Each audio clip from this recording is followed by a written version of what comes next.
Welcome to another episode. Imran and I are so stoked to have a power duo join us. Our first two-person episode with Dr. Tatijana Busic, clinical organizational psychologist and founder of Busic Psychology and Consulting, and Paul Anthony Hamilton, a people and culture executive.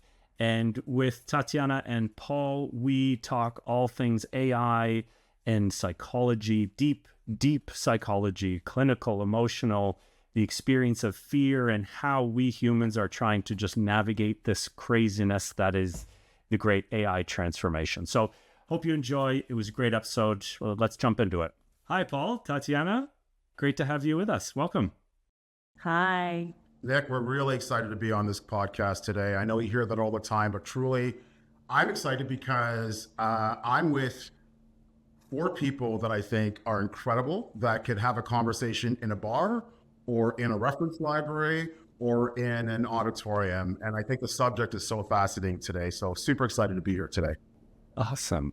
Well, likewise. To kick off, I want to tell you what I'm going to be doing right after this recording, as we're recording in this moment for those listening. I'm going to go to the gym, okay? And that's a public commitment that's going to hold me to account. And I promise this is going somewhere. There's this metaphor that I'm wrestling with in the context of AI within the workplace. And I know you guys have lots to say on the topic. This metaphor, this analogy goes like this. We know that from a behavior change standpoint, getting fit and exercising can be really tricky, even though we know it's to our benefit. We know all the benefits. We know the information. We know that we should be exercising and going to the gym and whatever. But if you were to drop a treadmill in the middle of my living room or somewhere conveniently placed in my house, and it's the best treadmill, it is got all the bells and whistles, it's got everything you need, and it's perfectly suited to get me healthy and fit. That dropping of the treadmill in the middle of my house is not going to automatically lead me to using said treadmill. And so the metaphor from a behavior change psychology standpoint for AI in the workplace is just that, which is you have this new tool which has all the bells and whistles. It's great, and we see the use case, we see the evidence, we see the impact, and yet when you drop it in the middle of a workplace, you can't just expect everyone to all of a sudden run to it, jump on it, and use it. So my first question, do you agree with the metaphor? Do you disagree? Would love to hear your thoughts on AI usage and adoption broadly. If it was as simple as do this, this, and this, we would all listen to what our doctor says. My discipline would essentially be non-existent. People would be a clinical psychologist because they would follow the recommendations in a self-help book. Right. So we can be aware of what we need to do, but then there is the psychology of what happens underneath that awareness. That's our emotional relationship with the said treadmill. Technology are a whole bunch of things in terms of how we think, how we feel, past experiences, stories that we tell ourselves around what novelty, uncertainty means. And so I think that there is amazing stuff that we all need to adopt and want to, but the resistance is because we're holding up, there's barriers internally that we need to understand. So the psychology component of how to manage the change in bringing about any change management in organizations needs to address the fundamental part of how individual psychology adapts to that change. Yeah. Couldn't agree more. Preaching to the choir here. Paul, do you think most organizations got it right, or are they just dropping the treadmill and expecting everyone to hop on? It sort of reminds me of, December 31st. We're all sitting there, countdown. What's your New Year's resolution? I'm going to shed 10 pounds. I'm going to go to the gym on January 1. And on January 1, we all go to the gym. And by February 7th, the gym is back to being empty. I think there's a couple of things. Number one, the stats tell us that most organizations have adopted AI. There's 93%. yet companies are only seeing like a 2% return on investment. On top of that, we're seeing 31% of employees that are intentionally sabotaging AI strategies within organizations. Why is that? I think it's how the treadmill's been dropped into the environment.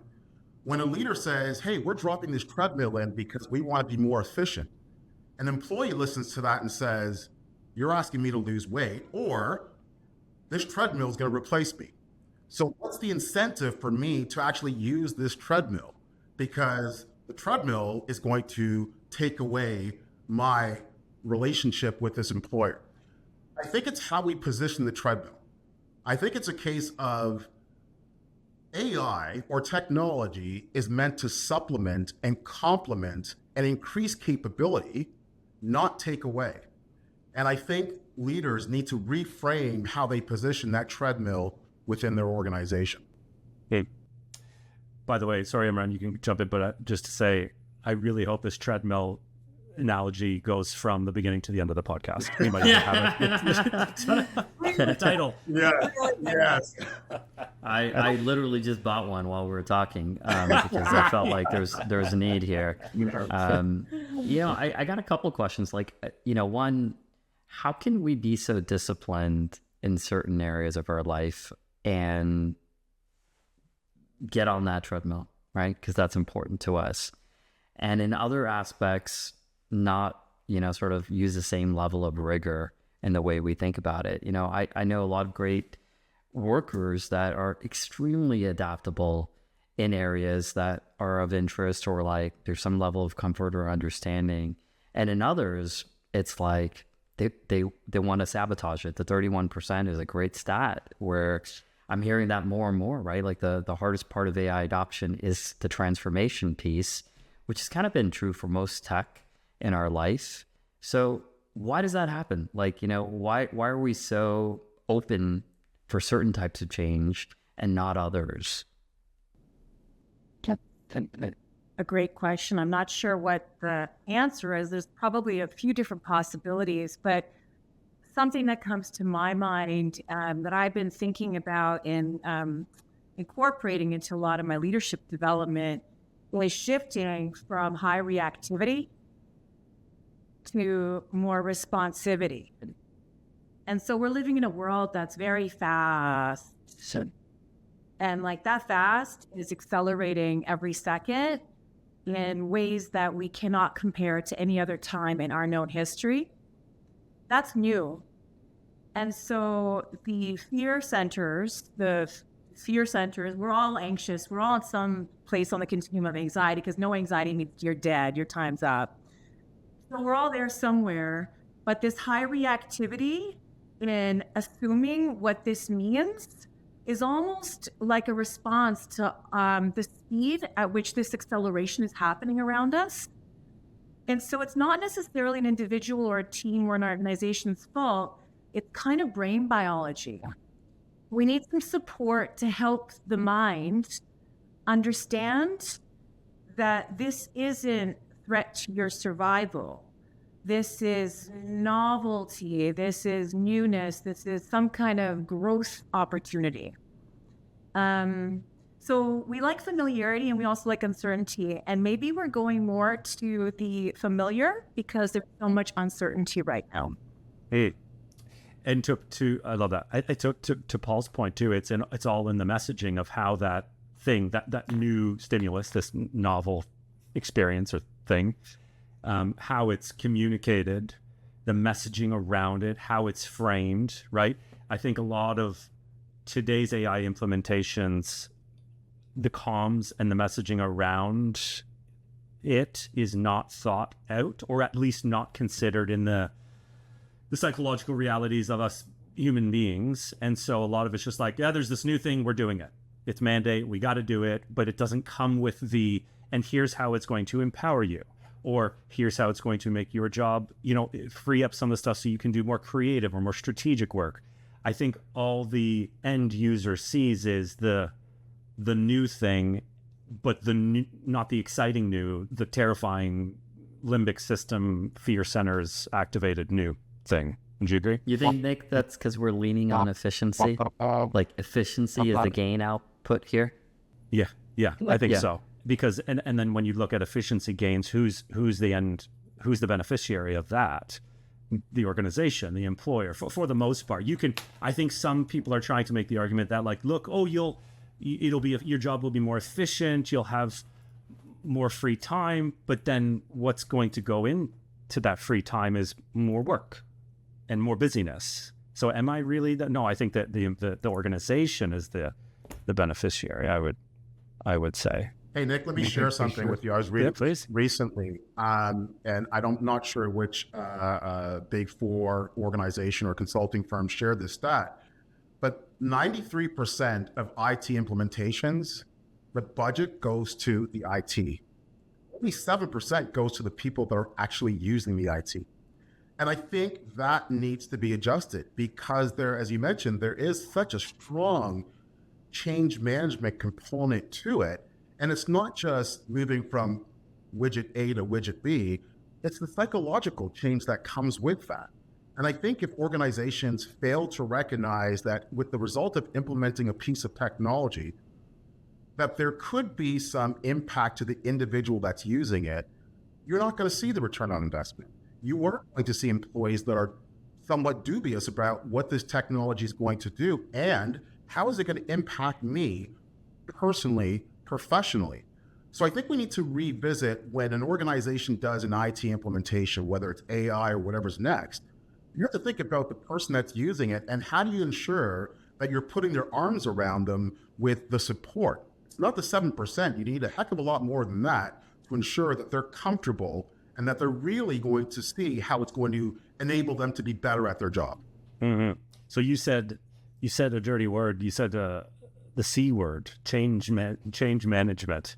I think depending who you talk to, that can be seen as like, yes, we need change management. We need that 7% to be 15, 20+% allocated to the change management piece. Some people would be on board for that.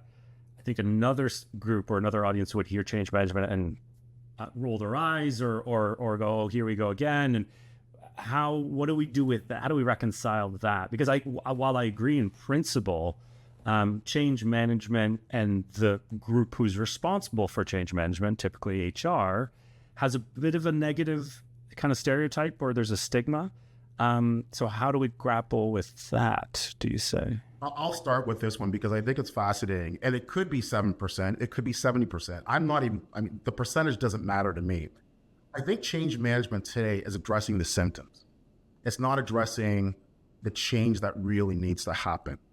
And I say that in the sense that, when an organization decides that we're going to implement change, organizations are making huge investments in AI today, but they're not seeing the return. It's not the technology's fault. It's that the underlying human conditions in that environment haven't been addressed. And I think that's where, whether it's 7 or 70% of the change really needs to happen. And I'm really thinking that there is a psychological dimension that most organizations are failing to realize that is one of the big elements that you need to look at when it comes to change. I can't remember which big company it was, but what's the biggest risk of an organization? The biggest risk that we're blind to is assuming that what we did to generate our success will be what we need to maintain and ensure future success. So I wonder too if this communication strategy around AI and the implementation of AI is also based on like 1950. Based on it's outdated. And while sure it might be ensuring efficiency and we're doing it, we're checking off the list, is it really? Or is it a pseudo kind of efficiency? And I wonder if you're a leader and you're like, well, I don't really care about psychology. I just care about, my return and making the board happy. Fine. But I wonder, are leaders really asking the hard questions of what the risks actually are, statistically speaking, if you don't change the frameworks that you use to implement new infrastructure in your organization? I wonder, because it's like everybody kind of knows, but they're all like too scared or something. No one's saying it when they're together. But then I get leaders one-on-one and they're like, oh my gosh, I can't I'm like, ah. They're like, why don't you speak up with your executive, your EL team? Why don't you share this with the CEO? Why don't you? But there's like this underlying awareness that we have to change our communication around this because there are risks in the future. But there's a fear around talking about that at the leadership table. Yeah, I can see that. I wonder if that is because of, the psychological safety, right? And, in the past, let's say you get a new boss and you have to now report to somebody new inside an organization. There's tons of risk of that, right? Would they know me that well, and starting the relationship again? And now it feels like with AI, we don't really understand the extent. And when I say we, I'm putting leadership in there, the extent of the disruption, right? We don't have, I think you're absolutely right. Like the construct of what work was, or like Drucker's management essentials around, driving just efficiency, right? Like, how much cheaper can we build this box for? How much faster can we get it out to market? Those don't apply here as much anymore. And I think we're like in a very kind of scary place, because AI might be our last great invention.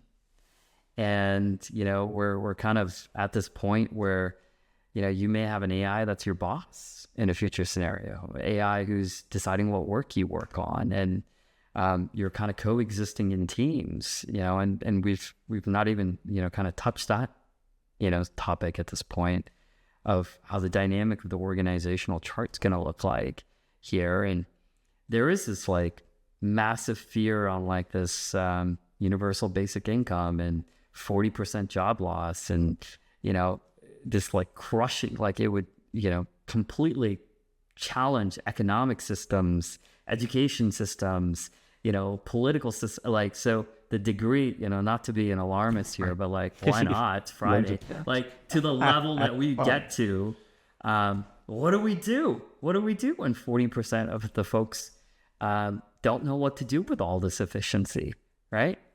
That's a lob of a question for our guests. Easy enough, right? Buy a farm, move to Portugal. Like, what's the exit? We've got to make friends with whatever we're perceiving as our enemy. Yeah. Or a potential threat, because the old school days of good guy, bad guy is not going to be conducive to our survival. Never mind our health, but our survival in the long run. My hope, the idealist in me that, believes in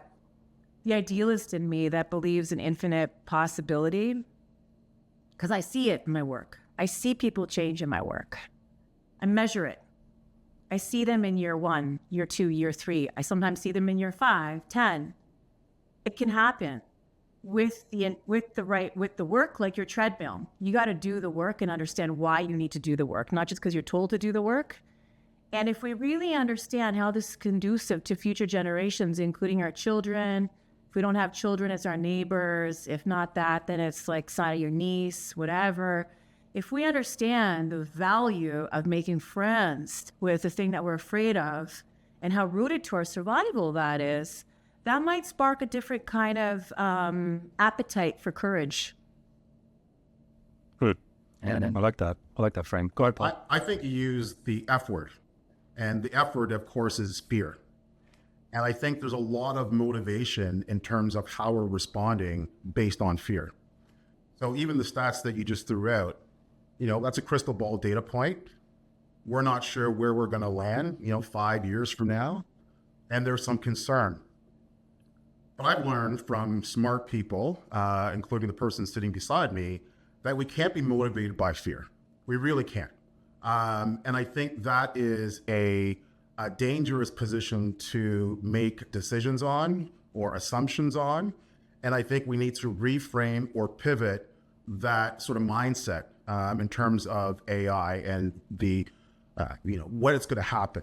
And I say that, I had a leader back in many years ago, and it was about 5:25. We're sitting in his office, and he looked outside into the parking lot, and he didn't turn around to look at me. He just said, every day at this time, I watch my employees leave the parking lot, and I ask myself one simple question: did I do enough for those employees to want to come back tomorrow? That was Frank Clegg at Microsoft. Here we are, the biggest at that time, the biggest technology company, the biggest company in the world. And his concern at 5:30 was not about margins, was not about return on investment, was not about the software product. It was about the people. And I think as leaders, we need to re-vector and remember what brought us there. Because quite frankly, people is the greatest thing organizations will ever build. Full stop. So I think we need to get us back on track in terms of thinking about the implications to the individuals that are in the organization, what that means to people. So let's not lead with fear.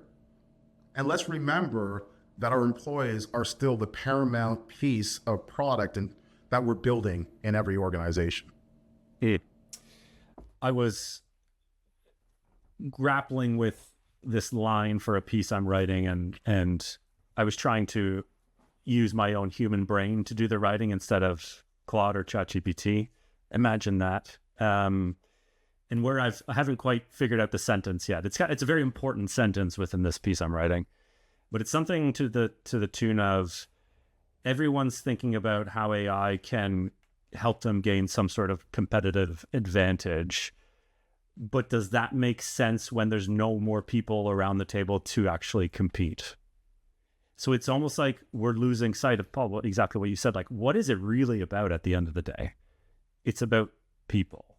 And the tools we bring in, whether it's cloud, whether it's big data, whether it's AI, machine learning, are merely there to facilitate the things that we value, that we care about, right? Exchange, collaboration, creativity, producing, doing stuff together, connecting. And I guess my concern and my worry is that you have two kind of lenses or two views of AI. For Imran and I at Hatchproof, we very much are on the side of, using it as a tool to facilitate human value and human exchange. But then you do see this other side, which is AI for AI's sake. And we need... there's always narratives, right? So you need both to kind of offer counterweights to each other. And Paul, just to come back to you on this point of, you have this term, human intelligence, artificial resources. So if you can talk to that and why it's important as a frame, to kind of offer that counterweight on that other side. You can expand a little bit on that. Yeah, thank you for bringing that up. And I would start by saying this. We can't out-robot a robot. We can't out-agent an agent. It's a losing game. We win by being human. And I think as organizations continue to make these investments in AI, and I loved what you said off the top, Nick, that AI is a tool. It's not a strategy. AI is a tool. And we are going to be immersed in this ecosystem with AI. So let's recognize it's not going anywhere. I think we still need to double down and continue to make investments in human intelligence. Yeah. And as such, the AI component is an artificial resource. And I've actually changed it from human intelligence and artificial resource to human intelligence amplified. And then after amplified, we need to release it. And what I mean by that is, I think it's important that we continue to have conversations like this, but we can't do so in a silo. So we have to amplify it by removing all the tools that creates the friction so that we can continue to have these dialogues where we can debate and discuss and have these rich discussions and conversations around this and that, and maybe come up to some wonderful decision. But more importantly, we have to release it and share that intelligence with other people. So I've loved this podcast. I've been watching your podcast for quite some time. And if I didn't watch that podcast, then I wouldn't have gained additional insight. Like one of your last podcasts, I learned this thing called SDT, self-determination theory. And it was about, there's three things about self-determination theory, right? You need to have the cognitive skill, you need to have the relatedness skills, right? And you need to have the autonomy. That's a brilliant piece of information I didn't get unless I watched your podcast. So we need to amplify our messages in terms of these conversations, but then we need to release it to the general public so that we can start to recognize that we have this incredible thing called the brain that is still the most powerful thing on this planet. And by fostering these conversations or those communities of practice or communities of learning, we will continue to learn and not be so dependent upon the AI piece. It's part of it, but it's not the silver bullet solution. Yeah. I thank you for the plug of the podcast. Really appreciate that. And I think it's also really important to remind folks out there who might be feeling helpless and having some of these emotions that, as humans, we've existed for thousands and thousands of years. And the construct of work as we know it is really new.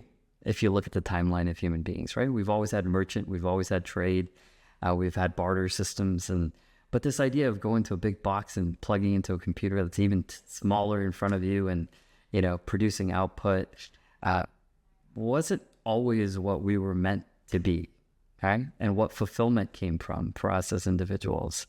I always think about, because I'm the least smart of anybody in this room. I know that for a fact, but I think about Iron Man, and I think about Jarvis, a very popular AI, and I always think of why didn't Jarvis just go do it himself, right? Why did Tony even have to put on a suit?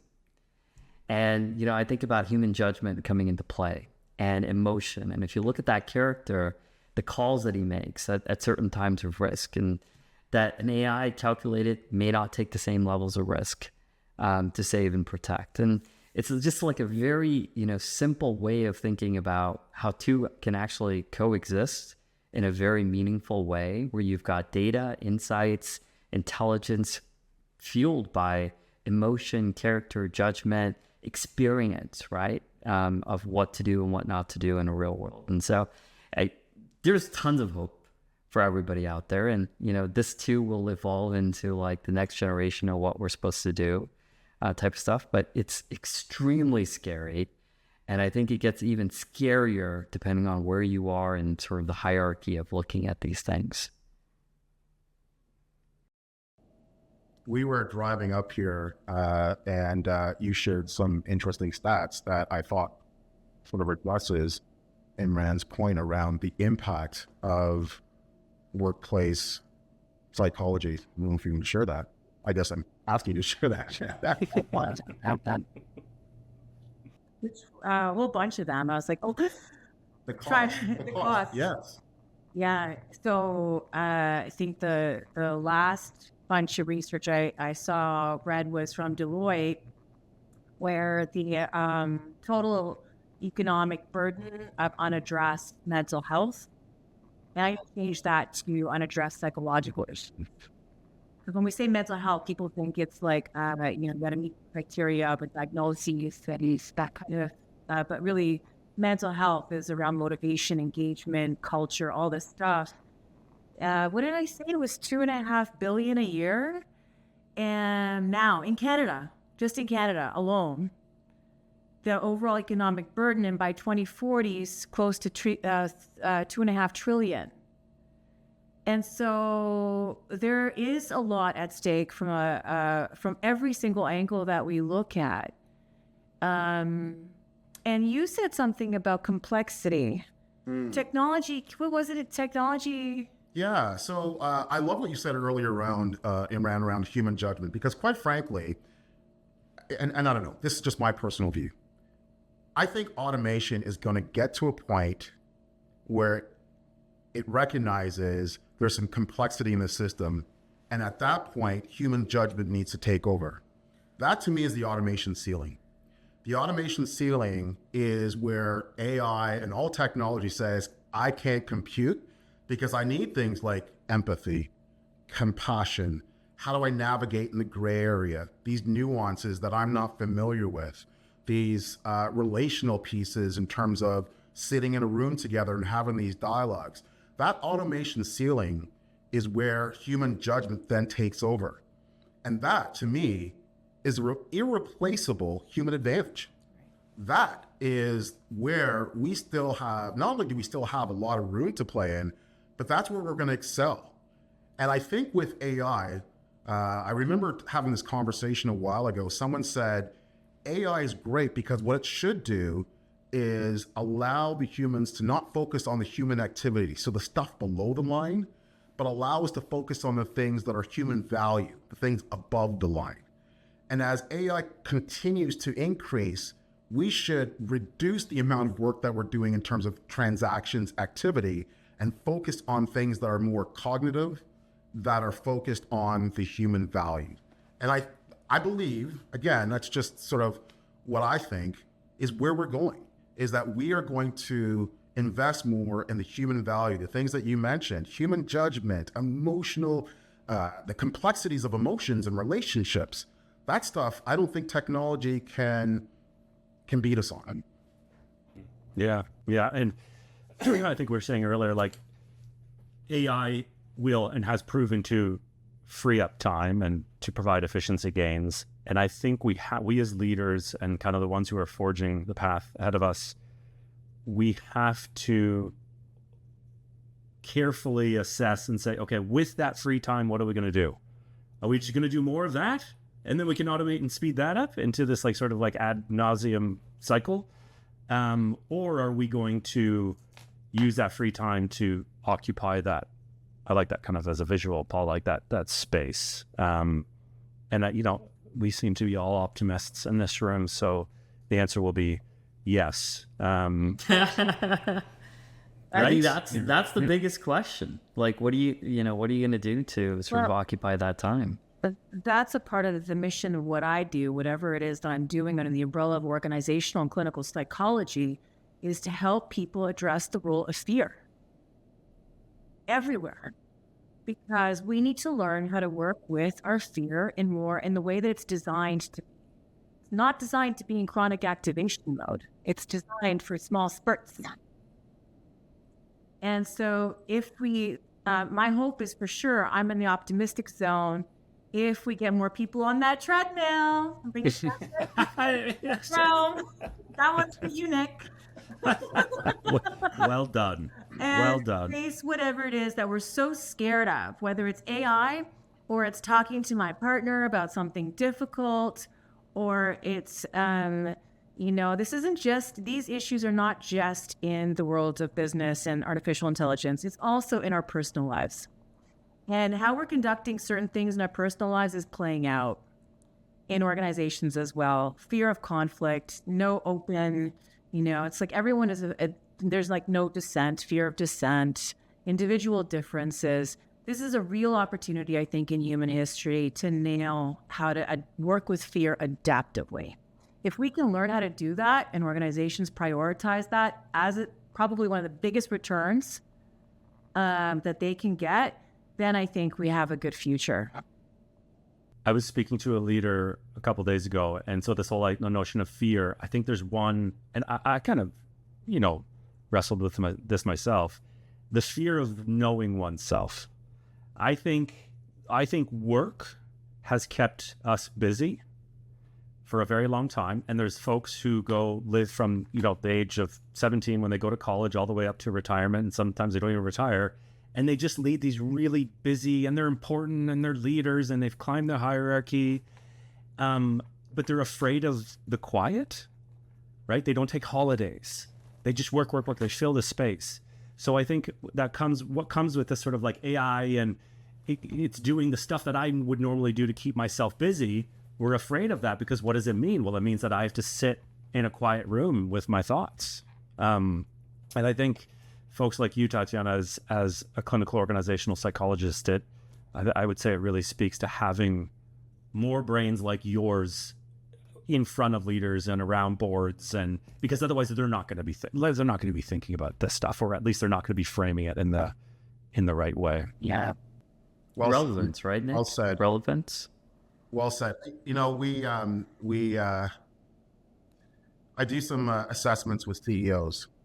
And I think one of the challenges of CEOs is their lack of self-awareness. And I mean that respectfully, because oftentimes the folks that are sitting around their table are there to say, hey, you're doing a fantastic job.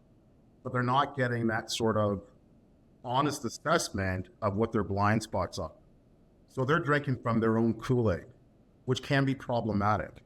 And I say that because it still has to be a trickle-down effect. Leaders have to model that behavior, which is humility, self-awareness, compassion, and some wonderful things that then infiltrates the organization, and then their leaders start to demonstrate that, and it just is woven throughout the organization. So I think when we talk about things such as resiliency or self-awareness, it's so important that leaders have that honest view of who they are. And again, this is something we discussed, and you sort of educated me on the importance of self-awareness, specifically at the leadership level. Because if they model that behavior, then it's going to, again, just be a wonderful attribute for the organization. I don't know if you want to comment on that. Oh, yeah. Yes, yes. Yes to self-awareness. Yeah, they asked me to come, like, can you go with the management team and, help them, like, be more resilient and bounce back? And I say, no, I don't want to do that work. Is the executive team on board with this? Are they doing it? Because if they're not, you're going to risk eroding more trust in the organization by forcing the lower or, this level of management. If the top isn't modeling it, it needs to be modeled. And human beings, we tend to think that we're really, really smart, and we're not. Like, we're pretty good. But what has helped us develop our intelligence is that we're great copycats. We copy better than any other species. We copy. So little kids copy and mimic everything. It's a huge component in learning. That doesn't end because I'm 50. I still copy, I gravitate. And so if the ELT, the executive leadership team, is modeling what wellness looks like, is modeling comfort with open conflict in respectful ways that lead to creative solutions, people will start to, that has a ripple effect. That's the immune system. So yes, 100%. I don't say no in that such absolute ways, but it makes me a little bit like, I don't really want to do that work because then you're going to, I don't know. It just doesn't, I know what we could do here. And that's a hard, sale to pitch or a hard idea to pitch, I should say. Yeah. Totally. Well, as I expected, this was a wide-ranging, philosophical, conversation, and we're solving for the utopia, and we could go for a while. But we have one final question and this is the first time we've had two people, so you each have to answer independently, okay? And you don't bias each other. And so the question is, do you say please and thanks when you're interacting with your AI of choice? Tatijana, we'll start with you. I do. Not 100% of the time, but I do part of the time. Because I'm not technically, my technical skills aren't in the fine detail, but they are in more theoretical, abstract terms. I understand how these machines learn, and I see them as babies, and we're developing them each time we use them. So it's like my child. I have two kids. I strive to model to them the behavior that I want to see from them. So I do think about that sometimes, and then I'm like, oh, thank you. I'm so sorry, but can you just do it this way? So I do, yes. Yeah. Okay, great. Before you answer, Paul, just a quick one. Yesterday, I was talking to Claude, interacting with Claude, and I said, oh, sorry, that's not what I meant, actually. And then it came back, it said, no need to apologize, Nick. And I said, well, that, how nice of you, Claude, to say that. But Paul? Well, I'm going to give you an answer that I was influenced by, once again, your podcast. there was a guest that you had in your podcast, you asked the same question, and they said, I do now, because if the robots go against me, I want to be on their side. And I remember taking that to heart, thinking, I never say thank you or please or any of that stuff. But when they said that, I'm like, oh my gosh, they might remember who I am. So yes, please. And you're doing such a wonderful job, Claude. I can't do this without you. So I've changed my position. The answer is absolutely 100%. And before I sort of wrap up with that, I want to go back to the treadmill. You know, the beauty about the treadmill analogy, which I think is absolutely brilliant, is I go to the gym, Tatijana goes to the gym. I don't use the treadmill, only because there are other instruments in the gym that will achieve the same result. And I think as we think about AI, and as we think about this treadmill being dropped into in the middle of your living room, I'm assuming that there's other instruments. There's dumbbells, there's cycles, bicycles, there's elliptical machines. So we can still achieve the same results using different apparatuses. And one thing that I enjoy, that we sort of both enjoy, is doing classes. Why? Because there's a community of people doing the same thing together. So yes, there's a piece of technology that will get us the result, but I still prefer sitting in those classes, whether it's boxing or yoga, because the community of practice, to me, has a better benefit than that single piece of technology. Awesome. What a note to end on. And I've never been more motivated to go to the gym. So thank you, Tatijana, Paul. Such a pleasure. Yeah, really appreciate you guys joining us. Yeah. Thank you.